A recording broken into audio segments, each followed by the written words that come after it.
Hello students, now the exams are very near, board and JEE mains. So the question comes into the mind of the students how to prepare for both board and JEE mains together.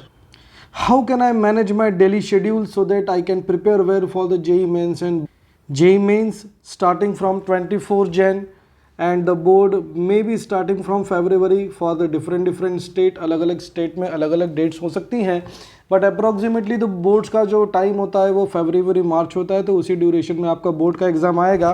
And JEE mains का dates तो declare हो चुका है, JEE advance का भी date declare हो चुका है. सो ये प्रॉब्लम जो है स्टूडेंट के मन में जनरली रहती है कि दोनों एग्ज़ाम को एक साथ कैसे प्रिपेयर करें. टाइम तो उतना ही है, 1-1.5 महीना ही बचा है. So what should we do?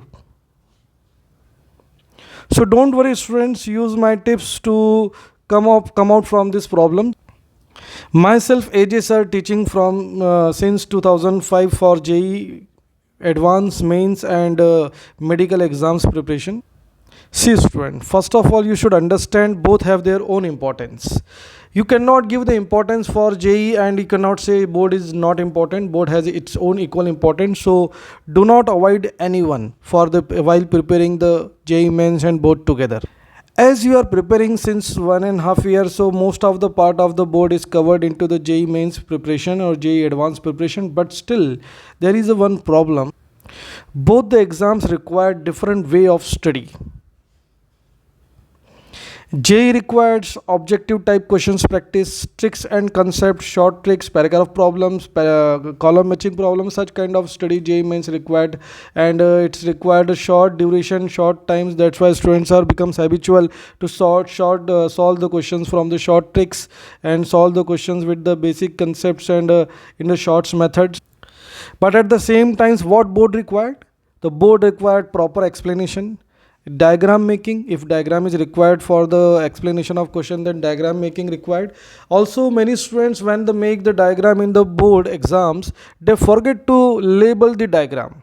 Suppose there is a Venn diagram generator, if you are there is a question, then you require to label the diagram कि ये जो है इंसुलेटिंग बेल्ट है, ये डॉम है, 10,000 वोल्ट का इसमें पोटेंशियल होता है और ये कोरोना डिस्चार्ज करता है. This extra things are required for the diagram labelling and students generally forget to label the diagram. और बच्चों इसके मार्क्स होते हैं यदि आपने डायग्राम बना भी दिया है लेकिन डायग्राम को प्रॉपरली आपने लेबल नहीं किया है, सो आपके मार्क्स एग्जाम्स में कट जाएंगे. डेरिवेशन यदि रिक्वायर्ड है किसी क्वेश्चन के लिए तो पूरा derivation step by step solve करना पड़ता है. लेकिन जब आप जेईई मेंस के एग्जाम की तैयारी करते हो बच्चों, सो आप बहुत ज़्यादा डेरिवेशंस पे फोकस नहीं करते हो. आपको फाइनल कंसेप्ट और फॉर्मूला से मतलब होता है क्योंकि उसी के ऊपर बेस्ड क्वेश्चंस आ रहे होते हैं. So derivations step by step solve करने की आपको हैबिट भी नहीं होती है, स्टेप स्किप्स करने की हैबिट हो जाती है. और बोर्ड में यदि आप डेरिवेशन में स्टेप स्किप कर देते हैं तो उसके भी मार्क्स डिडक्ट हो जाते हैं. So while preparing for the board you should be very careful so that if you are giving the JEE mains exam, so there is a different criteria to give the JEE exam, and if you are giving the board exams then there is a different criteria, there is a different requirement. So according to need of question we should solve for the questions. First of all, for the preparation perspective I will tell you, first divide your daily time. Let's suppose you are doing the study for the 14 hours daily. So according to me you can divide it 10 hours for JEE and 4 hours for board, at least for 5 Jan. See student, ये 10 our 4 our मैंने अपनी comfortable के हिसाब से लिखा है. हर एक बच्चे का अपना अपना कंफर्टेबल होता है.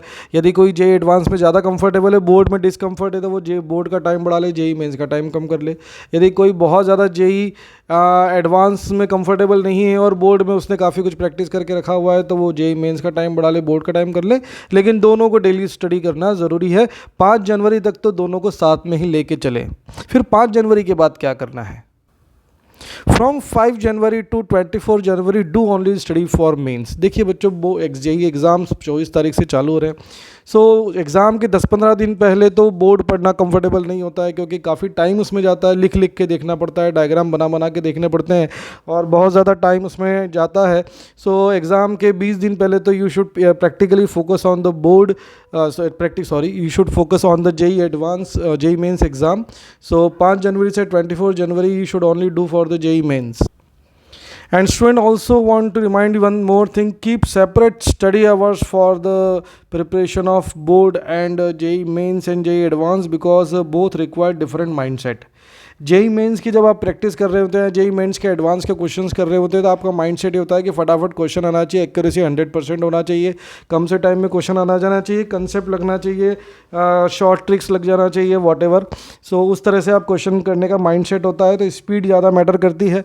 और बोर्ड की जब आप प्रिपरेशन करते हैं तो स्पीड तो उसमें भी थोड़ी बहुत मैटर करती है, बट मेन उसमें क्राइटेरिया होता है कि क्वेश्चन सही तरीके से सॉल्व लिखते आना चाहिए, जो क्वेश्चन की रिक्वायरमेंट है, जो क्वेश्चन का एरे चल रहा है उस एरे के अंदर क्वेश्चन को मैं समझा पा रहा हूँ कि नहीं, पहले उसने एक्सप्लेनेशन पूछा है तो मैं एक्सप्लेन कर रहा हूँ कि नहीं, उसने फिर डायग्राम बनाने के लिए बोला तो मैंने डायग्राम बनाया है कि नहीं, फिर उसने लेबलिंग करने के लिए बोला तो मैं लेबलिंग किया है कि नहीं, डेरिवेशन किया है कि नहीं, यदि रिक्वायर्ड है तो।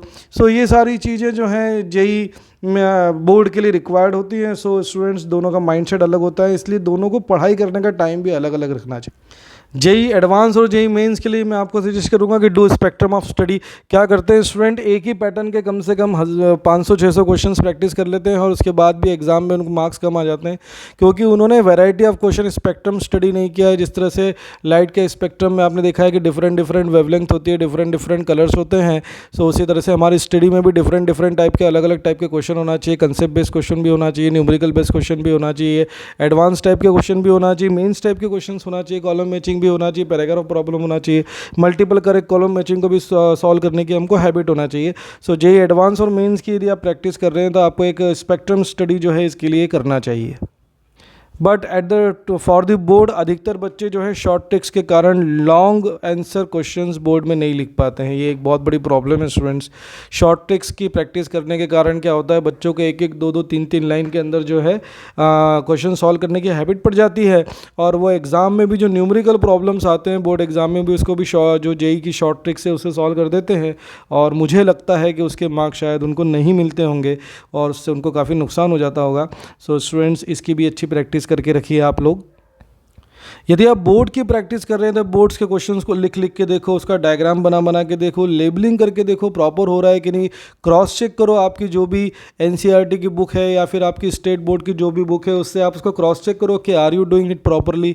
सो उस तरह से आप चेक करिए। बोर्ड के जो एक्सपर्ट्स हैं आपके आसपास रहते हैं जिन्होंने ऑलरेडी बोर्ड दिया हुआ है, या फिर आपके कोचिंग इंस्टीट्यूट के जो टीचर्स होंगे उनसे आप कंसल्ट कीजिए, अपने स्कूल्स के टीचर्स से आप कंसल्ट कीजिए। ज़्यादा अच्छा तो वो है, कोचिंग इंस्टीट्यूट के टीचर्स तो आपको बहुत ज़्यादा अच्छा उसके अंदर गाइडेंस दे नहीं पाएंगे, लेकिन आपके स्कूल्स के टीचर्स उसमें काफ़ी अच्छा गाइडेंस देंगे कि बोर्ड के क्वेश्चंस किस तरह से करना चाहिए। So these are the my tricks for making the timetable students. At last all the best बच्चों, you myself your AJ sir, and wish you best of luck for your JEE mains and for your board preparation. Thanks for listening me. Thank you very much.